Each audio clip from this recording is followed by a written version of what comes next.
All right, so we're diving into interview prep today, Okay. specifically for an import-export specialist role.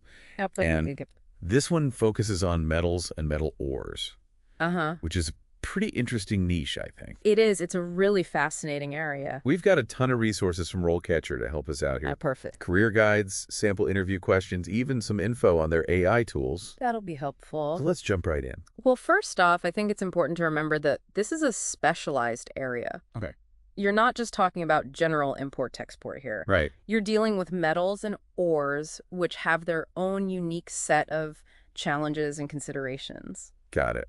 So, like, what kind of growth are we looking at in this field? Well, the Bureau of Labor Statistics actually projects 7% growth in these types of jobs by 2029. Wow. So there's definitely opportunity. Okay, so there's opportunity, but that also means there's going to be competition. Exactly. You're going to be up against other candidates who are really knowledgeable. So how do we make sure our listeners stand out? Well, I think one of the best ways to prepare is to dive into some of those sample interview questions. Yeah, makes sense. Where should we start? Well, a common one you'll likely encounter is describe your experience in import and export of metals and metal ores. Okay, so that seems pretty straightforward. But what if you haven't actually worked with those specific materials before? That's a great question, and it's where those transferable skills come in. Right, I was just thinking that. So even if you haven't worked directly with, say, iron ore, Uh-huh. you can still draw on experiences from past roles. Okay, I like that. So, like, what kind of examples are we talking about? Well, think about any time you've had to manage logistics, handle complex paperwork, or work with international partners. Yeah. Did you ever have to troubleshoot a shipment delay, Mm-hmm. negotiate a tricky contract, Well, make sure you were complying with very specific regulations? okay. Those are all relevant experiences. So it's all about showing that you can learn and adapt. Exactly. It's about showcasing that you're a quick learner, you can handle complex situations, and you can apply your skills to this specific industry. And that's where RoleCatcher's AI tools can come in handy, right? Absolutely. They have this amazing AI that can actually analyze specific job descriptions Wow. and help you tailor your answers to highlight the most relevant parts of your experience. So it's like having a personal interview coach. Exactly. It's like having someone who knows exactly what those hiring managers are looking for. That's amazing. Okay, so let's say you've nailed that first question about your experience. Right. What comes next? Well, another question you're bound to get is, how do you ensure compliance with import and export regulations? Yes. Compliance, huge. Huge, absolutely. This entire industry hinges on it. So how do you recommend tackling that question? Well, first and foremost, you've got to showcase your knowledge. No. Mention key governing bodies like the International Trade Administration or the World Trade Organization. Talk about the different types of regulations you need to be aware of. Licensing requirements, tariffs, quotas, things like that. Yeah. And don't forget about sanctions and embargoes. Right. Especially with metal. Especially with metals. It's a politically sensitive area. So it's not enough to just know the rules. You have to understand the bigger picture. You got it. And even more than that, you need to explain the process you'd use to ensure compliance. Okay, so like what would that sound like? Well, you could talk about conducting internal audits, for example, That makes sense. keeping up to date on the latest regulations, maybe even working closely with a legal team. What about technology? Does that play a role in compliance? Absolutely. There's a lot of software out there these days to help manage all of this. Like what kind of software are we talking about? Well, you've got software for tracking shipments, for managing documentation, even for screening for compliance issues. Huh. So it's almost like having a safety net. In a way, yes. It helps you catch those potential issues before they become big problems. That makes sense. Okay, so moving on, the next question on the list is how do you manage risk in the import and export process? Okay.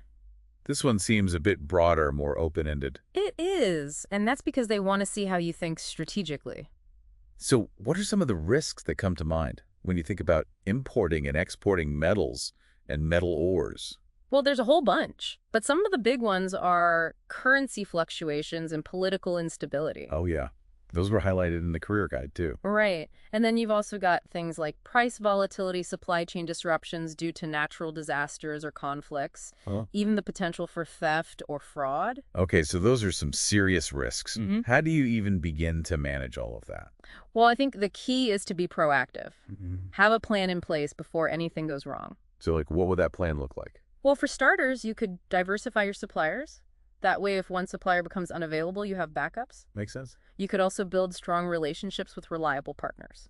Right. And you definitely need to have a solid contingency plan. Okay, a contingency plan. So what if a major supplier suddenly goes offline?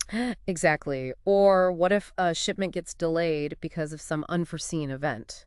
So you've always got a backup. You always have a backup. You're prepared for anything. It sounds like being proactive is crucial in this role. It absolutely is. Yeah. You need to be able to anticipate problems before they arise. Okay, so let's shift gears a bit and talk about another critical aspect of this job. All right. Timely and efficient delivery. Yes. Time is money, as they say. Exactly. So this is your chance to really showcase those logistics skills. It is. You're the conductor of the supply chain orchestra, so to speak. Oh, I like that. So you're coordinating with freight forwarders, carriers, customs brokers. You got it. And it all has to work together seamlessly. And the career guide really stresses the importance of managing those relationships effectively. It does, because if you can't communicate clearly and negotiate effectively, things can fall apart pretty quickly. And what about technology? Does that play a role in ensuring timely delivery? Oh, absolutely.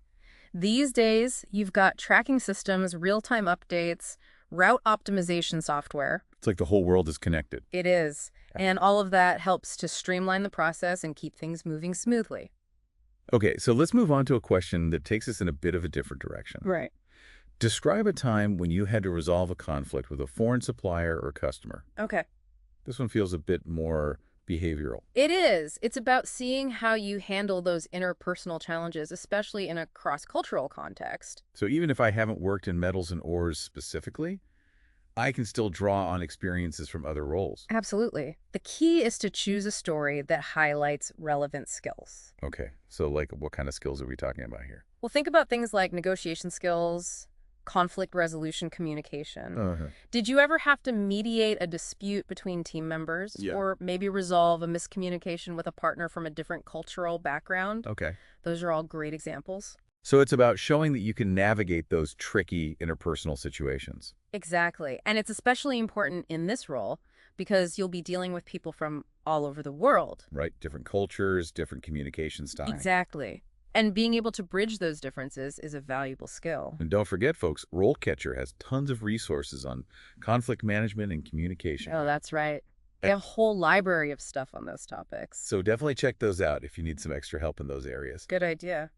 Okay, let's move on to another question that's pretty common in these types of interviews. Eric shoots. How do you stay up to date with industry trends and developments? Okay. So this one is all about being a lifelong learner, right? It is. It's about showing that you're curious, you're engaged, and you're always looking to expand your knowledge. So what are some good ways to stay current in this industry? Well, you've got your traditional methods like attending industry conferences and reading trade publications, but you can also leverage online resources like podcasts, webinars. Oh, yeah. Even following thought leaders on social media. So it's about being proactive and seeking out information. It is. You can't just wait for information to come to you. You have to go out and find it. I like that. Okay, let's tackle one more question before we wrap up this part of our deep dive. That's good. How do you ensure the accuracy of import and export documentation? Yes. Accuracy. The bane of every import-export specialist's existence. Because one little mistake can have huge consequences, right? Absolutely. Right. You could end up with delays, fines, legal issues, all sorts of headaches. So how do you make sure everything is correct? Well, it all comes down to having a system, a process that you follow religiously. So like what would that look like? Well, for starters, you need to check and double-check every detail. Okay. You might use checklists, specific software for quality control, even peer review processes. It's all about being meticulous. It is. And if you have experience with any specific documentation software or systems, definitely mention that. Right, because that shows you're not just talking the talk, you've walked the walk. Exactly. Okay. So before we move on to part 2, Yeah. any final thoughts for our listeners on this whole idea of accuracy? Just remember that attention to detail is absolutely crucial in this field. Okay. It's not something you can just wing. It takes practice and focus and a commitment to getting it right every single time. Great advice. All right, folks, we'll be back with part 2 of our deep dive into import-export interview prep after a quick break. See you soon. So before the break, we were talking about accuracy. Right, right. And how one little mistake can really mess things up. Exactly. And it's not just about avoiding those mistakes. It's about being proactive. Exactly. It's about having those systems in place to catch errors before they even happen. And speaking of being proactive, I'm Mhm. curious to hear more about how RoleCatcher's AI can help with interview prep. Oh, yeah. Their AI tools are fantastic for that. Okay, so we talked about how it can help tailor your answers, Right. but can it really help with things like conveying passion and personality? Well, AI can't magically make you feel something you don't, but it can give you feedback that helps you come across more genuinely.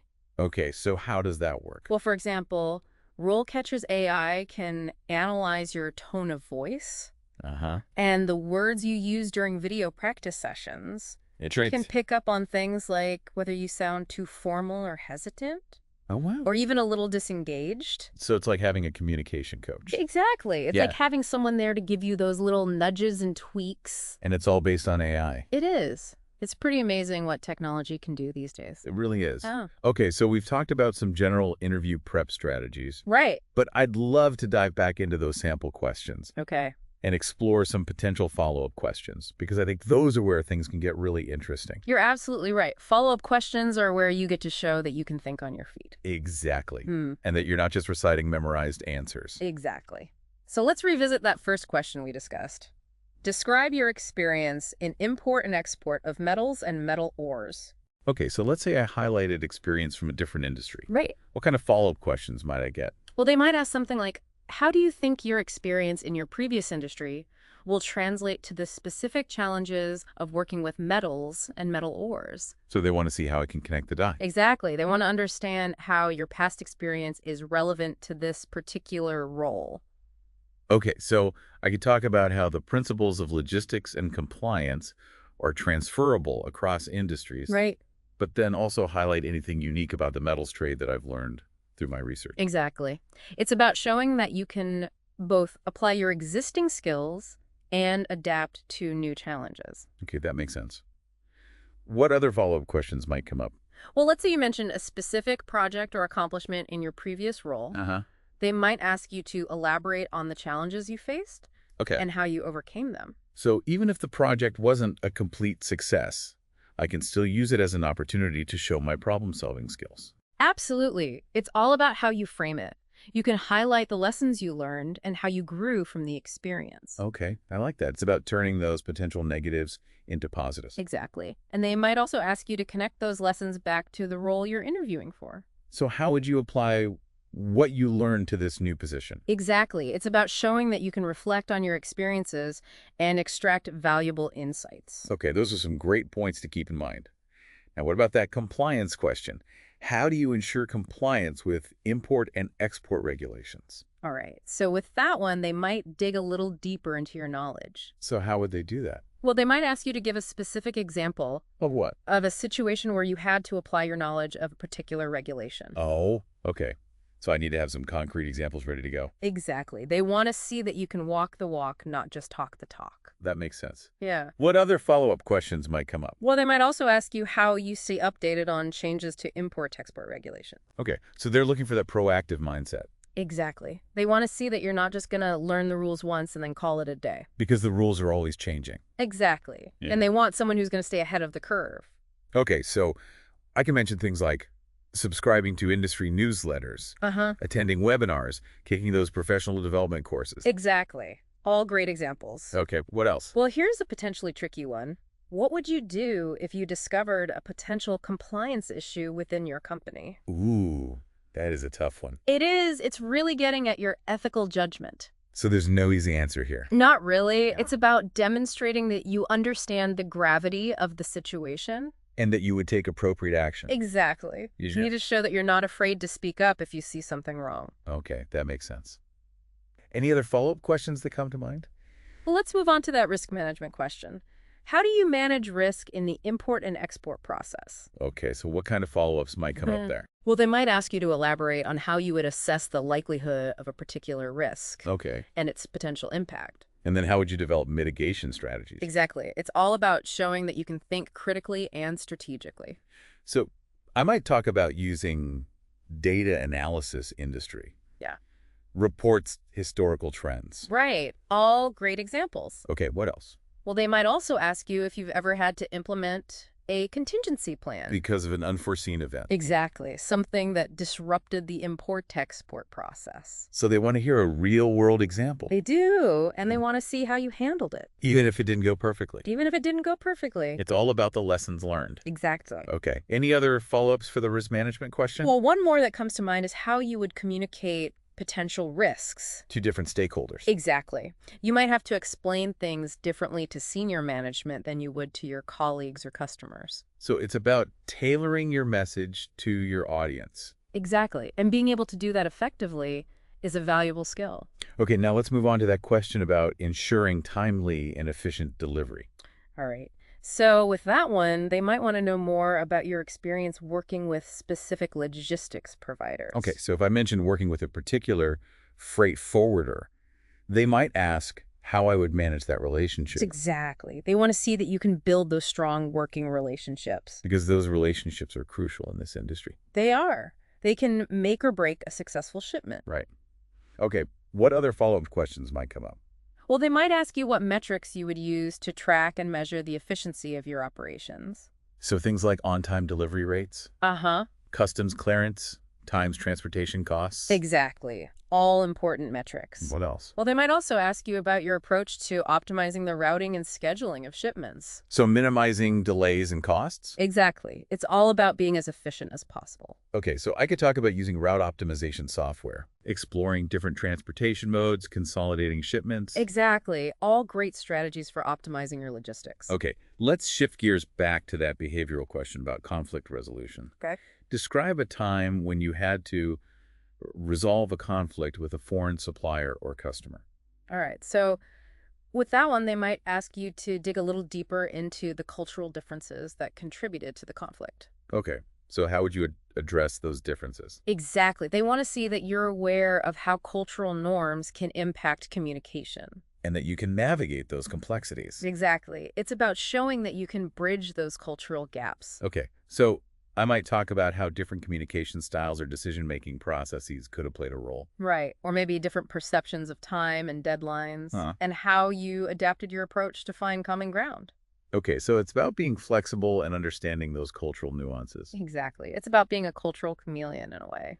I like that. Okay, any other follow-up questions for that one? Well, they might ask you what the most challenging aspect of resolving that conflict was. Okay, and how did you overcome it? Exactly. They want to hear about your perseverance, your ability to handle those difficult conversations. And even if the resolution wasn't perfect, I can still highlight what I learned from the experience. Absolutely. It's all about showing that you can grow from those challenges. Okay, now let's move on to that question about staying up to date with industry trends. All right.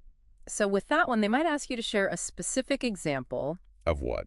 of an industry trend or development that you learned about. From a particular resource. Exactly. And how you think it might impact the import-export of metals and ores. Okay, so they want to see that I'm not just passively absorbing information. Right.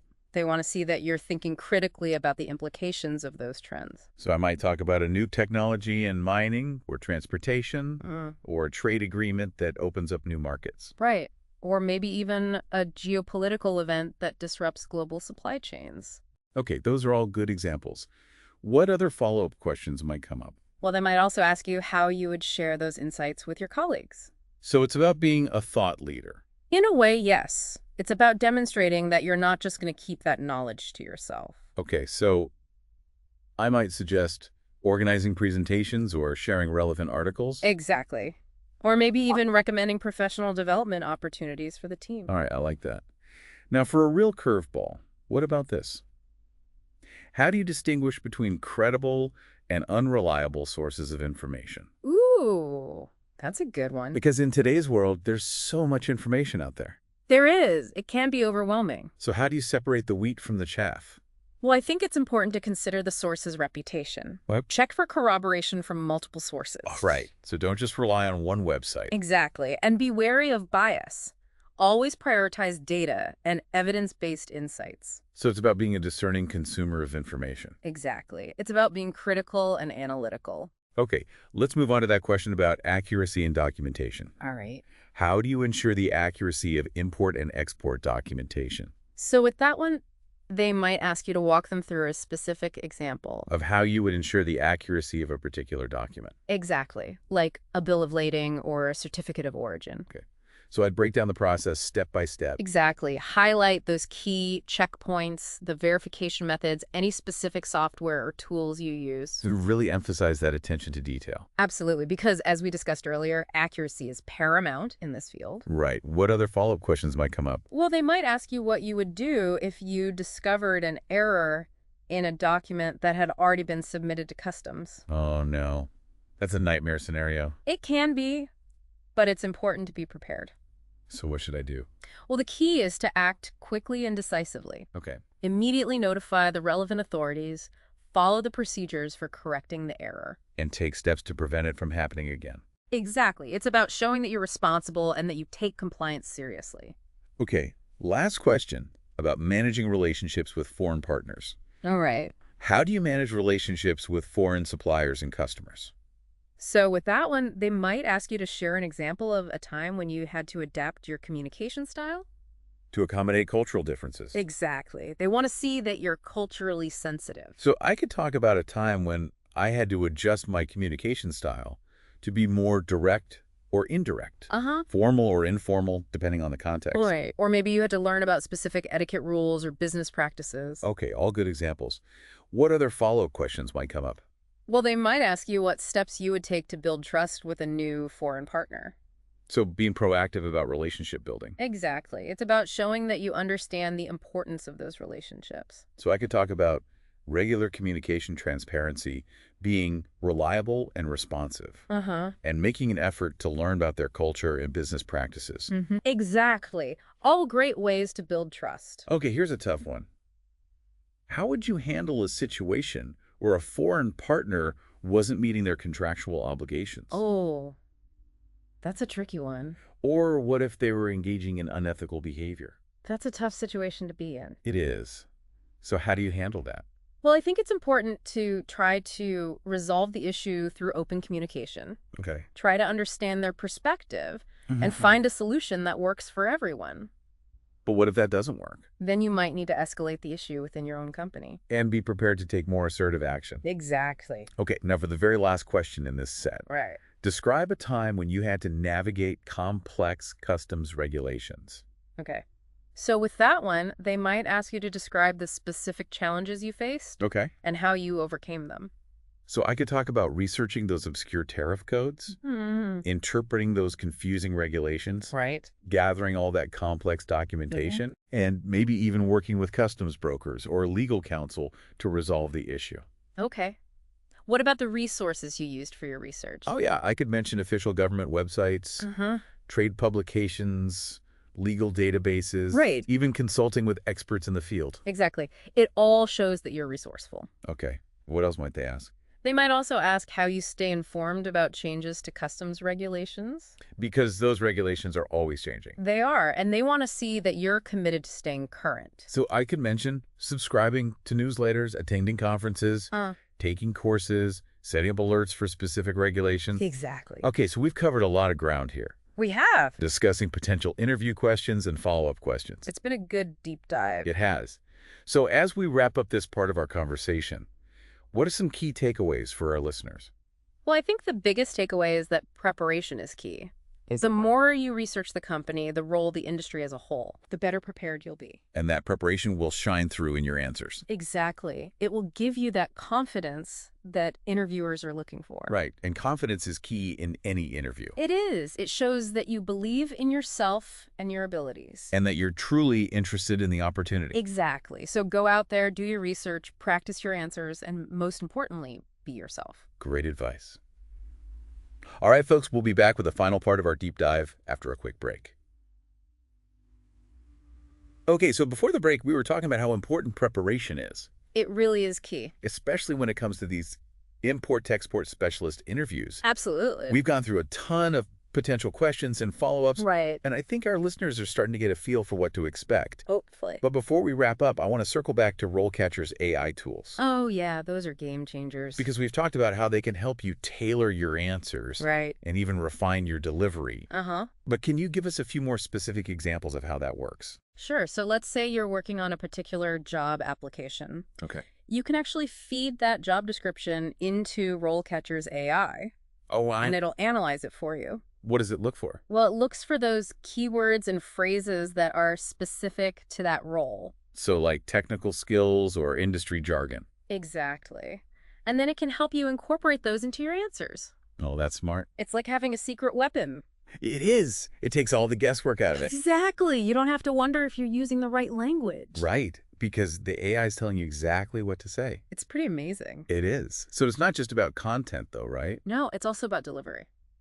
Okay, so how does the AI help with that? Well, you can actually record yourself answering practice questions, Uh-huh. and then the AI will analyze your tone of voice, your pace, your body language. Wow. It can even pick up on subtle things like facial expressions. Really? Yeah, it's really impressive. So it's like having a virtual interview coach. Exactly. Yeah. And it can give you really personalized feedback. That's so variable. It is. Because sometimes we don't even realize how we're coming across. Right. We might think we're being confident, Uh-huh. but our body language is saying something else. Exactly. And that's where the AI can really help. It can give you that objective perspective. Exactly. Okay, so we've talked a lot about preparation and technology, Right. but at the end of the day, it's still about being yourself Absolutely. and letting that passion shine through. Because interviewers can spot a fake a mile away. They can. You can't just phone it in. No, you have to be genuinely interested in the role And in the company. and in the industry as a whole. Exactly. It's about finding that spark that makes you excited about this work. And if you can convey that enthusiasm to the interviewer, You're golden. you're in. Okay, so final piece of advice. All right. Don't be afraid to ask questions Oh, yeah, that's a good one. because it shows that you're engaged, But- that you've done your research. And that you're genuinely curious. Exactly. It's not just about answering their questions. No, it's about having a conversation. Right. A two-way dialogue. Exactly. Okay, so to recap, All right, let's summarize. prepare thoroughly. Uh-huh. Leverage those AI tools. Be yourself Of course. and ask thoughtful questions. And you'll be well on your way to landing that dream job. Absolutely. All right, folks, that's a wrap on our deep dive into import-export interview prep. Thanks for joining us. We hope you found it helpful. And good luck with those interviews. You got this. We'll see you next time. Take care.